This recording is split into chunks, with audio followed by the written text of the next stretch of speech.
हरियाली तीज की कथा। शिवजी ने पार्वती जी को उनके पूर्व जन्म का स्मरण कराने के लिए तीज की कथा सुनाई थी। शिवजी कहते हैं, हे पार्वती, तुमने हिमालय पर मुझे वर के रूप में पाने के लिए घोर तप किया था। अन्न जल त्यागा, पत्ते खाए, सर्दी गर्मी बरसात में कष्ट सहे। तुम्हारे पिता डहकी थे। नारद जी तुम्हारे घर पधारे और कहा, मैं विष्णु जी के भेजने पर आया हूँ। वह आपकी कन्या से प्रसन्न होकर विवाह करना चाहते हैं। अपनी राय बताएं। पर्वतराज प्रसन्नता से तुम्हारा विवाह विष्णु जी से करने को तैयार हो गए। नारद जी ने विष्णु जी को यह शुभ समाचार सुना दिया, पर जब तुम्हें पता चला तो बड़ा दुख का हुआ। तुम मुझे मन से अपना पति मान चुकी थी। तुमने अपने मन की बात सहेली को बताई। सहेली ने तुम्हें एक ऐसे घने वन में छुपा दिया जहां तुम्हारे पिता नहीं पहुंच सकते थे। वहां तुम तप करने लगी। तुम्हारे लुप्त होने से पिता चिंतित होकर सोचने लगे, यदि इस बीच विष्णु जी बारात लेकर आ गए तो क्या होगा। शिवजी ने आगे पार्वती जी से कहा, तुम्हारे पिता ने तुम्हारी खोज में धरती पाताल एक कर दिया, पर तुम न मिली। तुम गुफा में रेत से शिवलिंग बनाकर मेरी आराधना में लीन थी। प्रसन्न होकर मैंने मनोकामना पूरी करने का वचन दिया। तुम्हारे पिता खोजते हुए गुफा तक पहुंचे।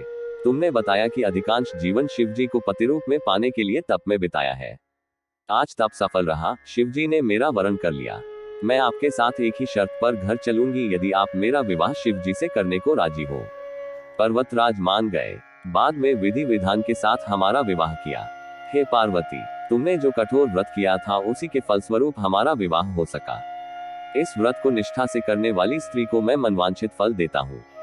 उसे तुम जैसा अचल सुहाग का वरदान प्राप्त हो। मनचाहे वर के लिए करें हरियाली तीज का व्रत। सावन महीने के शुक्ल पक्ष की तृतीया तिथि को कहीं कज्जली तीज तो कहीं हरियाली तीज के नाम से जाना जाता है। पुराण में देवी पार्वती बताती हैं, तृतीया का व्रत उन्होंने बनाया है को सुहाग और सौभाग्य की होती है। सावन महीने में तृतीया को 100 वर्ष की तपस्या के बाद देवी पार्वती ने भगवान को रूप में पाने का वरदान प्राप्त था। हरियाली तीज पूजा विधि। हरियाली तीज के दिन विवाहित स्त्रियां अपने पति की दीर्घायु के लिए व्रत रखती हैं। इस दिन स्त्रियों के मायके से श्रृंगार का सामान और मिठाइयां उनके ससुराल भेजी जाती है। हरियाली तीज के दिन महिलाएं सुबह घर के काम और स्नान करने के बाद 16 श्रृंगार करके निर्जला व्रत रखती हैं। इसके बाद मां पार्वती और भगवान शिव की पूजा होती है। पूजा के अंत में तीज की कथा सुनी जाती है। कथा के समापन पर महिलाएं मां गौरी से पति की लंबी उम्र की कामना करती है। इसके बाद घर में उत्सव मनाया जाता है और भजन व लोक नृत्य किए जाते हैं। इस दिन हरे वस्त्र, हरी चुनरी, हरा लहरिया, हरा श्रृंगार, मेहंदी, झूला झूलने का भी रिवाज है। अगर कहानी अच्छी लगी हो तो लाइक और शेयर करें, और ऐसी ही रोचक कहानियों का रसपान करने के लिए हरी कथामृत चैनल को सब्सक्राइब करना न भूलें और हमसे जुड़े रहें।